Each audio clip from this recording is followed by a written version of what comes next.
आज मेरे पास अमुक अव्यवस्था है, कल ऐसा हो सकता है कि तुम भारी से भारी सृष्टि की व्यवस्था करने वाले बन जाओ। तो क्या चाहिए? निहाल हो जाओगे, निहाल हो जाओगे। कहते अब कृत्य कृत्य भयो, निहाल हो जाओगे। ये सबकी समझ में नहीं आएगा, ये आगे की बातें हैं। हमें तो लगता है कि सबको सत्संग सुनना चाहिए, भगवत प्राप्ति के लिए ही नहीं, समाज में जीने के लिए भी सत्संग की आवश्यकता है।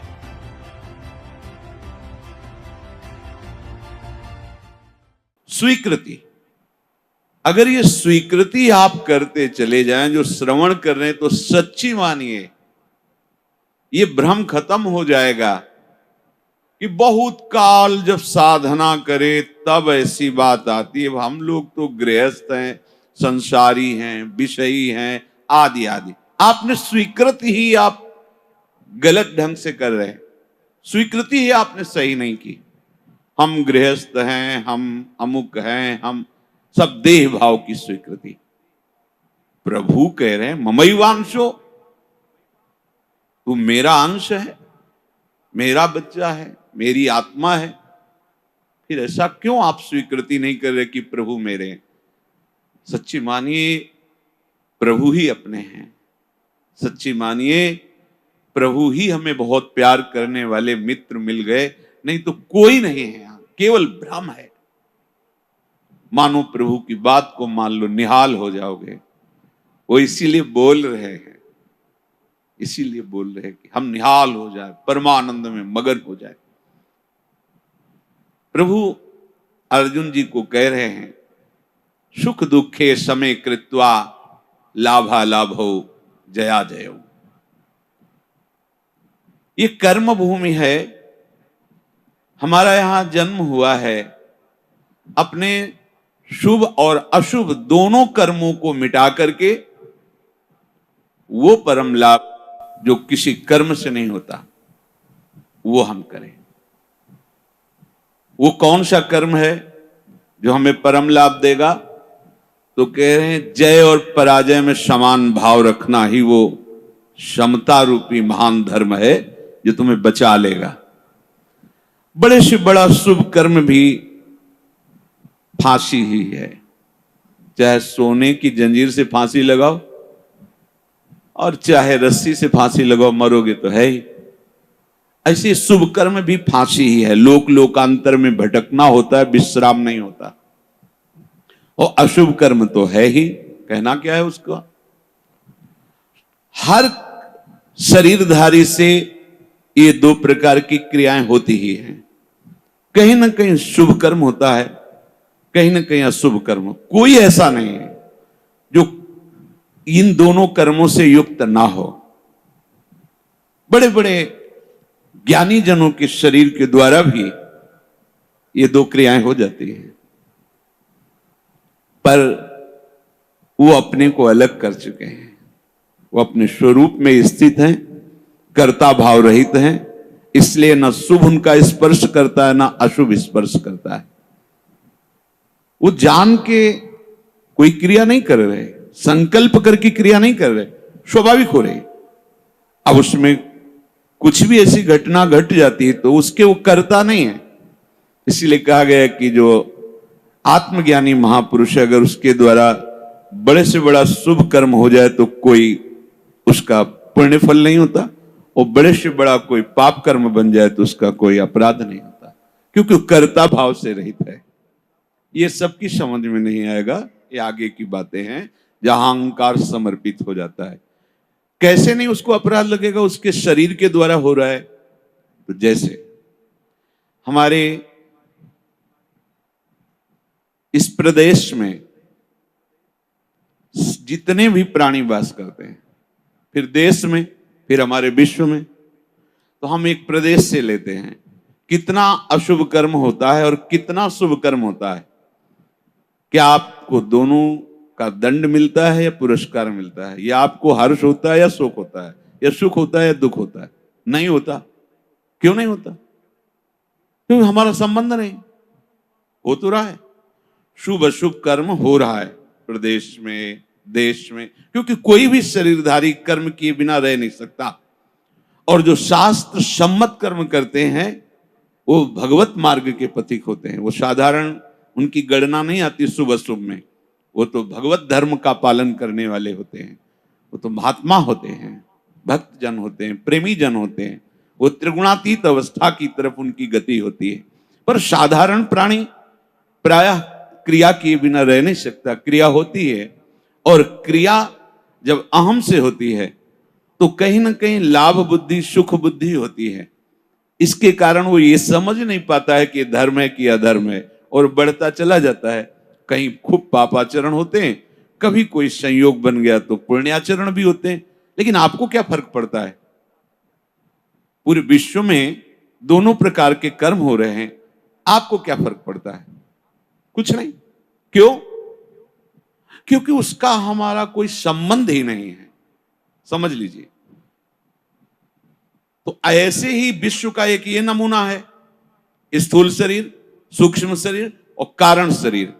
जो भगवत तत्व के ज्ञाता महापुरुष जन होते हैं, बिल्कुल जैसे तुम्हारा प्रदेश के शुभ अशुभ कर्म से कोई संबंध ना होने के कारण न हर्ष है, न शोक है, न दंड है, न पुरस्कार है, ऐसे ही इस शरीर के द्वारा हुए शुभ अशुभ कर्म उसे बांध नहीं सकते।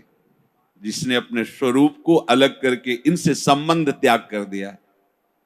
हमें हर्ष शोक दूसरे की क्रियाओं से इसलिए नहीं होता कि हमारा संबंध नहीं।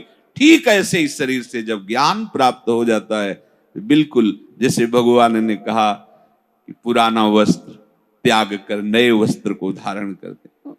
सांप ने केचुल छोड़ दी, कोई संबंध नहीं। पुराना वस्त्र फेंक दिया, उसे कोई जला दे, कोई कुछ करे, कोई संबंध नहीं। वो उत्तम जगह में रखा जाए या अधम जगह में, कोई संपर्क नहीं रहता। ये देहाभिमान होने के कारण, देह भाव होने के कारण हमें अपने कर्मों का भोग भोगना पड़ता है। अब हमको जो भगवान उपदेश कर रहे हैं कि इस कर्म जाल से कैसे मुक्त होना है, क्योंकि अवश्य में भोक्तव्यम कृतम कर्म शुभाशुभम, भगवत वाणी, भोगना पड़ेगा निश्चित।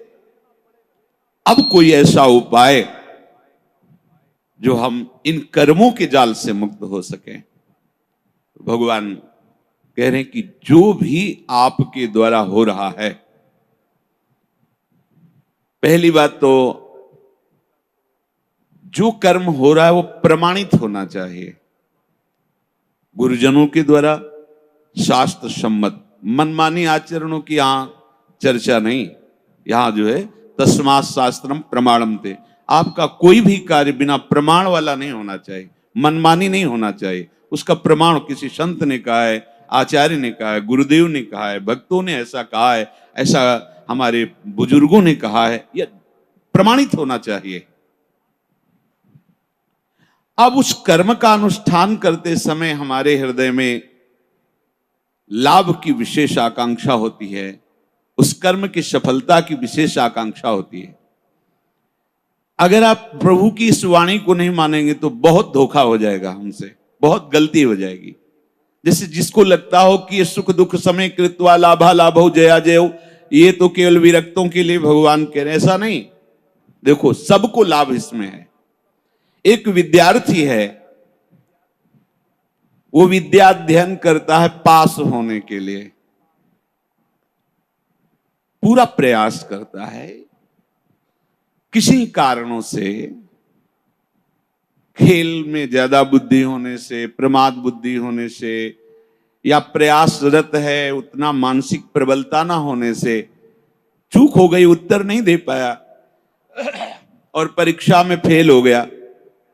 अब ये सूत्र उसको पता नहीं है, न घर वालों को पता है। अब उसे बोलते हैं कि इतना रुपया लगाया, इतनी फीस भरी और तू फेल हो गया। मानसिक उसके ऊपर दबाव डालते हैं। वो शास्त्र ज्ञान से रहित, विवेक रहित बालक विचार करता है, घर वाले भी असंतुष्ट हैं और पास भी नहीं हो पाया, अब क्या करे? बोले मर जाना अच्छा है। देखो कई ऐसी घटनाएं सुनने को मिलती, अमुक विद्यार्थी फेल हुआ तो उसने आत्महत्या कर ली। ये क्यों हुआ? ये विवेक ना होने के कारण।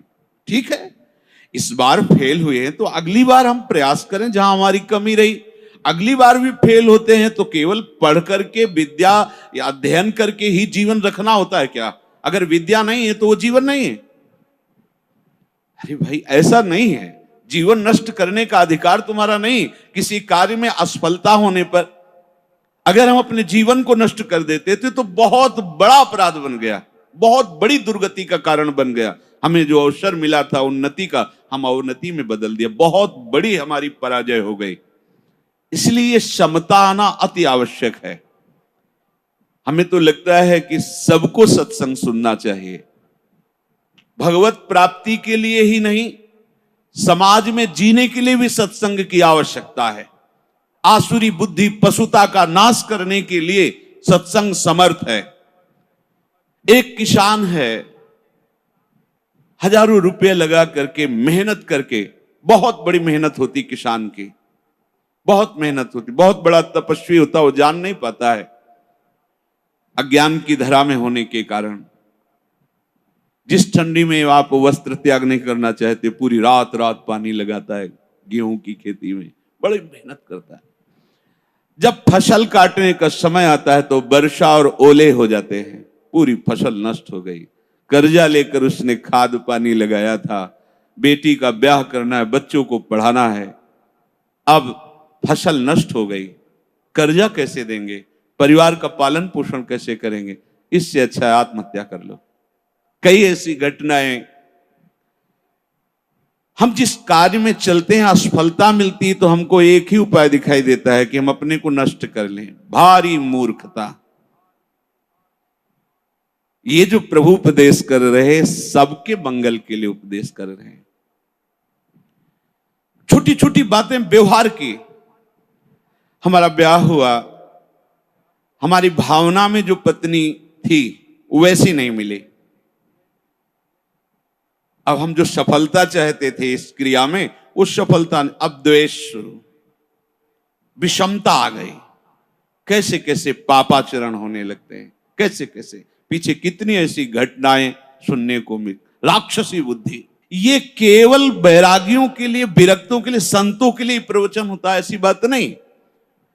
ये सत्संग ऐसी मति बना देगा कि आप समाज में रहते हुए भी बड़े आनंद पूर्वक सबको आनंद प्रदान करने वाले बन जाएंगे। ये जो जय और पराजय का, लाभ और हानि का, सुख और दुख का हमारे ऊपर प्रभाव पड़ता है, जब तक हम नाम जप करके अपनी बुद्धि को पवित्र करके समता में नहीं लाएंगे, तब तक बात बनने वाली नहीं। जगह जगह आप देखो, जगह जगह जहां कोई हारता है तहां वो निराशा अपने ऊपर ले आता है। हारना जीत का एक संकेत है। ऐसा मत समझो कि हारना पतन का संकेत है, नहीं। जो उत्साह संपन्न है, जो विवेकवान है, वो देखते हैं कि मैं कहां से हारा, कौन सा वो बिंदु है जहां मैंने चूक कर गया। विवेकवान तुरंत उसे संभालते हैं, आगे चलते। फिर हार होती तो फिर हमें आगे बढ़ना है, ना कि हमें शरीर नष्ट कर देना है, ना कि हमें इतना चिंतन बिगाड़ लेना कि डिप्रेशन में पहुंच जाए। हर परिस्थिति हमारे कर्म के अनुसार रची गई है। अब हमको संभालना होगा, उस कर्म के प्रवाह में बहकर हमें नष्ट नहीं होना है। इसीलिए भगवान यहाँ के ततो युद्धाय युज्यस्व। तुम अपने कर्तव्य कर्म करने के लिए कमर कस के खड़े हो, उत्साह संपन्न बनो, तुम्हें बिल्कुल पाप नहीं लगेगा। नैवम पाप मवाप्स्यसि। बस तुम एक काम कर लो, जय पराजय में समान भाव लाओ। जो आपने माना हुआ लाभ है, अगर हमारा पूर्ण नहीं हो रहा है तो हमें निराश नहीं होना। इस बार हमारा व्यापार सफल नहीं हुआ, इस बार अध्ययन हमारा ठीक नहीं हुआ, इस बार कृषि में हमें कमजोरी, अन्न की प्राप्ति नहीं हो पाई, हमारी खेती कमजोर हो गई, कुछ भी, कहीं भी, कैसे भी निराश नहीं होना। रात है तो दिन आएगा, आप धैर्य रखिए, प्रकाश होगा। अंधकार में उबिए नहीं और प्रकाश में फूलिए नहीं। अभिमान मत कीजिए, अंधकार आने वाला है। इसलिए सम, भगवान कह रहे समय कृत्वा, ये बहुत बड़ी विद्या है। अगर कोई कहे निकुंज में जाने के लिए इसकी क्या आवश्यकता है, तो कृपा प्रकरण में पढ़कर देखिए, तीसरे दोहे में, शत्रु मित्र समझानी सम, मान मान अपमान सम, दुख सुख लाभ न हानि, यह जो कृपा, वही प्रभु कह रहे सुख दुखे समय कृत्वा लाभा लाभो जया जयो। इसको धारण कीजिए। छोटी छोटी सी अनुकूलता में बाधा पड़ने पर हम दुखी हो जाते हैं, हम विक्षिप्त होने लगते हैं, हम बहुत बड़े लाभ का त्याग कर देते। छोटी सी मनोनुकूल वृत्ति के विरोध होने पर, जबकि वो महामंगल विधान है, आपको समझ में नहीं आ रहा, आप इतने असंतुष्ट हो जाते हैं, इतने हार जाते हैं, इतने निराश हो जाते हैं कि परम लाभ का मार्ग ही छोड़ दिया। ये जरूरी है, जरूरी है। जैसे ये उपदेश जब होते हैं तो प्रश्न भी होते हैं कि कब तक सहें, कब तक सहें? जब तक भगवत प्राप्ति नहीं हो जाती, जब तक भगवत साक्षात्कार नहीं हो जाता, तब तक आप सहो। सहत सहत बाढ़े भगति। इसका परिणाम क्या होगा? हम तो बड़ा दुख सह रहे हैं, अपमान सह रहे हैं, विषमता सह रहे हैं, इसका परिणाम क्या होगा? भगवान कह रहे बिल्कुल निश्चिंत रहो, महाभय से तुम्हारी रक्षा निश्चित यही कर लेगा। समता, किसी के आशीर्वाद की जरूरत नहीं है। ऐसा ते विहिता सांख्ये बुद्धिर्योगे त्विमां शृणु बुद्ध्या युक्तो यया पार्थ कर्म बंधम प्रहास्यसि संतुष्टायेन केनवा। ये कला सीखनी पड़ेगी, ये कला स्वीकृति करनी पड़ेगी, नहीं आप आगे परमार्थ में नहीं बढ़ पाएंगे। हर तरह से अपने को प्रसन्न रखने की चेष्टा रखो, विवेक के द्वारा, किसी वस्तु व्यक्ति स्थान के द्वारा प्रसन्न करने की नहीं, आंतरिक विवेक के द्वारा, बाह्य कोई साधन नहीं। इसके लिए कैसी भी परिस्थिति हो, यदि आपने प्रभु को स्वीकार किया है तो आप प्रसन्न रह सकते हो, क्योंकि हमारे प्रभु विद्या के समुद्र हैं, ज्ञान के समुद्र हैं, प्रेम के समुद्र हैं, ईश्वरी के। क्या चाहिए? बिना पढ़े समस्त विद्या प्रकाशित हो जाती है। ब्रह्मा जी किस स्कूल में गए थे? चारों वेद स्वतः स्फुरित हो रहे। किसके संकल्प से? भगवान के संकल्प से। समस्त सृष्टि की जितनी भी कलाएं हैं सब ब्रह्मा जी से तो प्रकट हुई हैं। कहां सीखा ब्रह्मा जी ने? प्रभु के संकल्प से। वही तुम्हारे भी हृदय में संकल्प जागृत हो जाएगा। मूकम करोति वाचालम पंगुम लंघयते गिरिम यत् कृपा तमहम वंदे परमानंद माधवम। आज मेरे पास अमुक अव्यवस्था है, कल ऐसा हो सकता है कि तुम भारी से भारी सृष्टि की व्यवस्था करने वाले बन जाओ, क्योंकि तुम्हारा स्वामी अनंत ईश्वर संपन्न है। इस बात को लेकर के वो इस समता को धारण कर सकता है। अगर इतने बड़े प्रभु का सहारा नहीं है, फिर सहेगा किससे? ये सहने की सामर्थ्य सिर्फ हरि के चरणारविंद के आश्रय से आती है, भरोसे से आती है। ठीक है, आज हमारा मन ठीक नहीं है, लेकिन जिस दिन मन चोर देखेंगे ना, उस दिन निहाल हो जाएंगे। ठीक है, आज हमारी ऐसी परिस्थिति, जिस दिन वो देखेंगे ना, हम निहाल हो जाएंगे। देखो ना, कई कई दिन केवल तुलसी दल का भोग लगता है, लेकिन ना अन्य आश्रय है, ना अन्य भरोसा है श्री सुदामा जी को, है केवल कृष्ण प्यारे का। और वो भी कुछ लेने के लिए भरोसा नहीं, केवल विशुद्ध प्यार है। तो जैसी द्वारिकापुरी वैसी सुदामापुरी खड़ी कर दी।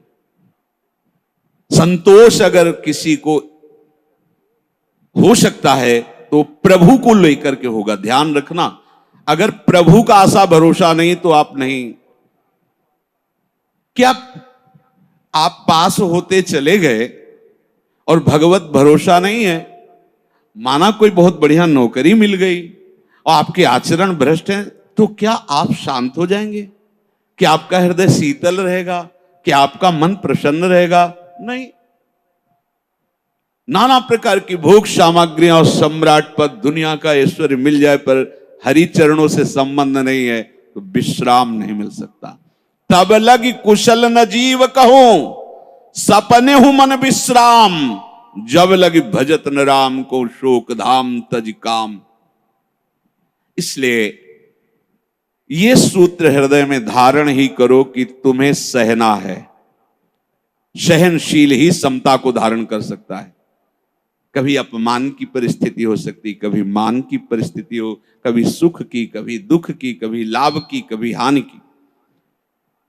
अगर हमारे हृदय में भगवद आश्रय नाम जब चल रहा है तो बड़ी से बड़ी हानि में भी आपको शोक नहीं होगा, दुख नहीं होगा। बात समझ लीजिए। अपने को पता है कि मेरे प्रभु के चरणों को महालक्ष्मी सहलाती रहती है।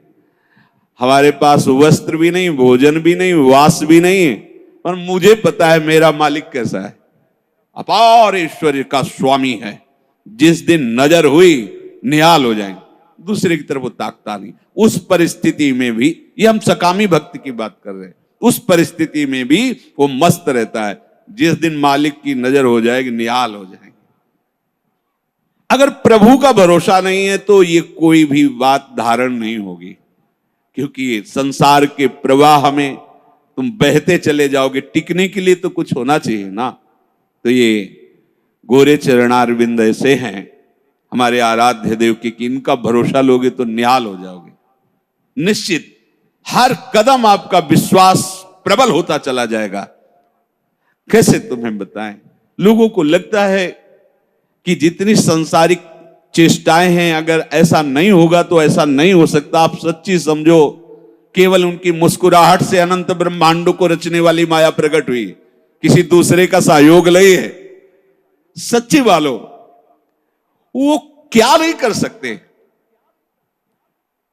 गरुड़ जी महाराज बड़े बड़े हजार हजार फण वाले सर्पों को ऐसे चीर के खा जाते हैं, और उनकी नजर हो जाए तो सांप का बच्चा गरुड़ को लील जाएगा। सांप का बच्चा गरुड़ को लील जाएगा, उनकी नजर हो जाए। अपार सामर्थ्यशाली मेरे हरि। अगर इनका भरोसा नहीं तो फिर आप ये धारण नहीं कर पाओगे। कौन सा ज्ञान ऐसा है जो हरि चरणों का आश्रय लेने वाले के हृदय में स्फुरित ना हो जाता हो। ये तो एक निमित्त मात्र होता है। जो स्वयं स्फुरित होता है वो हरि पढ़ाते हैं अंदर से बैठ करके, तभी वो माया के बंधनों से मुक्त हो। ये विश्वास मानो। चाहे आप गृहस्थ हो, चाहे विरक्त हो, विद्यार्थी हो, व्यापारी हो, किसान, कोई भी हो, बिना हरि का आश्रय लिए आप विश्राम को प्राप्त नहीं हो सकते। आप सुख चैन के लिए जीवन व्यतीत कर देते, लेकिन कहीं सुख चैन नहीं मिलता। आप हरि आश्रित हो जाओ, क्या चाहिए निहाल हो जाओगे, निहाल हो जाओगे। जैसे कहते अब कृत्य कृत्य भयो, निहाल हो जाओगे। आज तक कोई ऐसा उदाहरण नहीं हुआ कि प्रभु का आश्रय लिया हो और वो ये विचार करके कहे कि धोखा हो गया, हमारा जीवन व्यर्थ चला गया। ऐसा नहीं, आज तक नहीं।